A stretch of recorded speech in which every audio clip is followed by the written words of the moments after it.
Now, in the world of toy guns, there's a lot of them, but three major brands, or well, I guess hobbies, have separated themselves from the rest of the landscape. And what I'll be talking about next is these three and the forgotten fourth member of this list of hobby ballistics.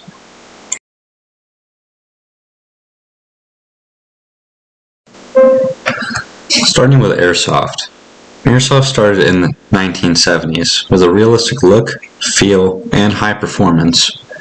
This made them a major contender in the ballistic hobbies, with them having a large community and market to this day. The next one we'll be looking at is paintball. Starting in 1981 with a fairly realistic feel, high performance, and with the added ability of painting your opponents that you hit. There's no lying about hits in paintball, unless you are, someone that really doesn't like being hit.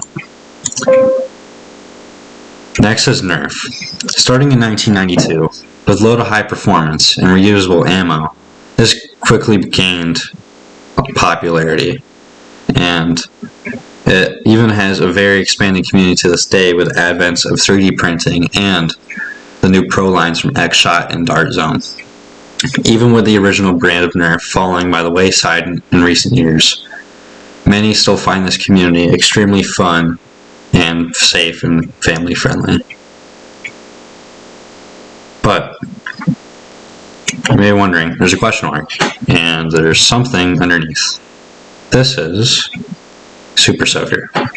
Now you might be a bit confused on that. Water guns, like, are you gonna call a hit in water guns? Well, I don't blame you, honestly.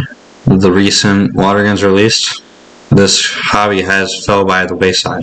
But in this video, I'll be showing you why there used to be the fourth ballistic hobby, with that being Super Soaker. But first, I'm not going to be calling this a Super Soaker hobby, which, honestly, there's a much cooler name, which I'll be going for, which is water warfare. Now,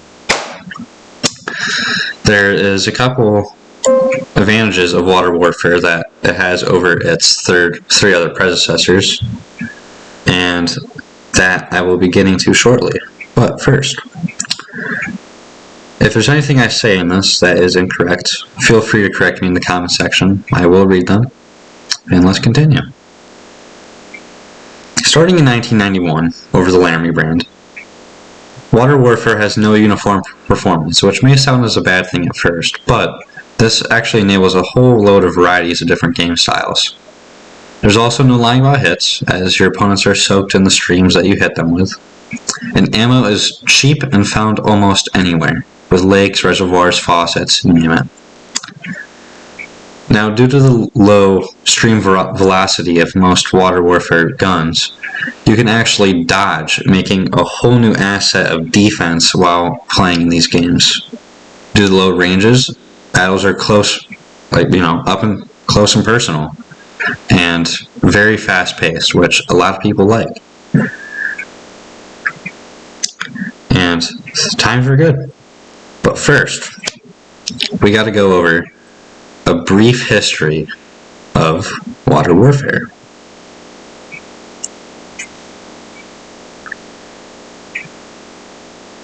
It all started with Lonnie Johnson, who went to Laramie, and they made the Super Soaker XP50. And pressurized reservoir guns work how you think they do. They pump air into a water chamber, which pressurizes the chamber before you fire. The XP50 soon evolved into the XP100, and this had a whole new chamber, with a separate pressure chamber for the water. Instead of pumping air, this would pump water into a chamber which filled with air, which would pressurize the air in the chamber, which would, pressurize your gun. This then evolved quickly, making a whole new range of water weaponry, which really improved the water landscape with them getting bigger, more powerful, more shot time, range, you name it.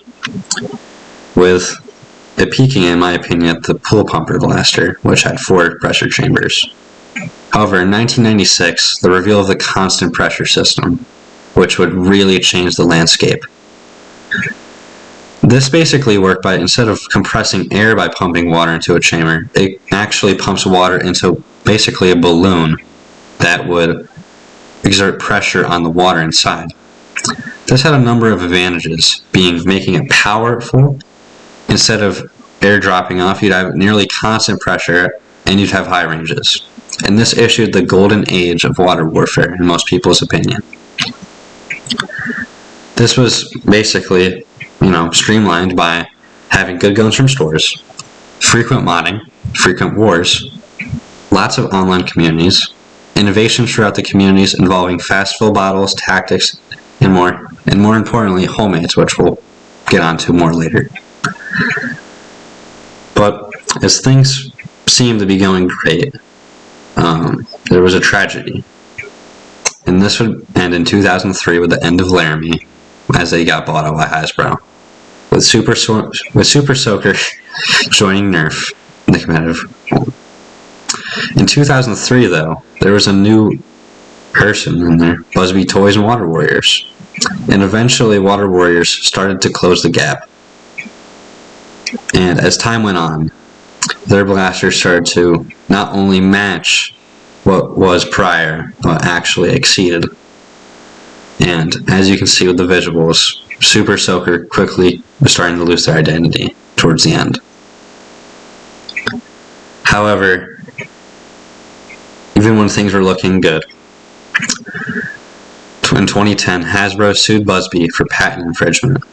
While no evidence was found, Busby agreed to an injunction for the rubber bladder guns, ending the constant pressure of Water Warriors. And this had a lasting impact in the community, as now no manufacturer was no longer giving high-performance guns. The response of the community was homemades, this being the air pressure homemade, the water balloon launcher, and the constant pressure homemade.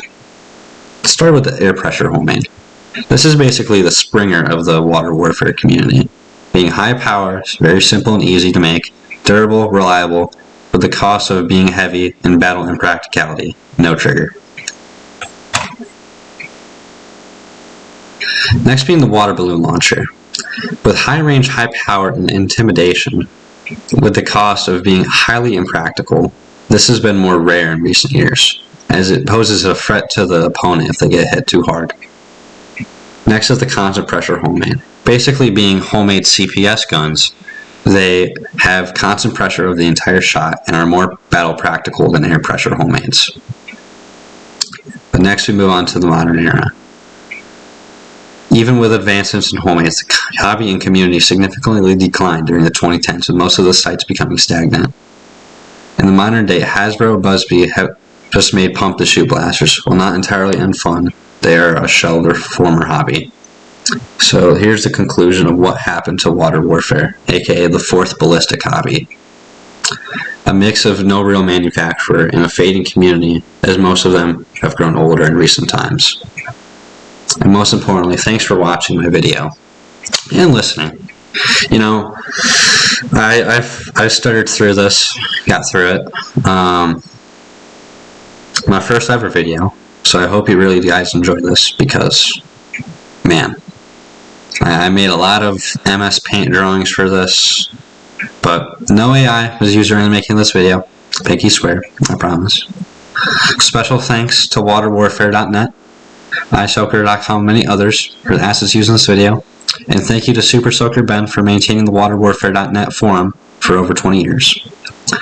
And with that being said, I don't know, hit the like button, subscribe, and do what you best see fit. And maybe I'll make more of these videos, I don't know.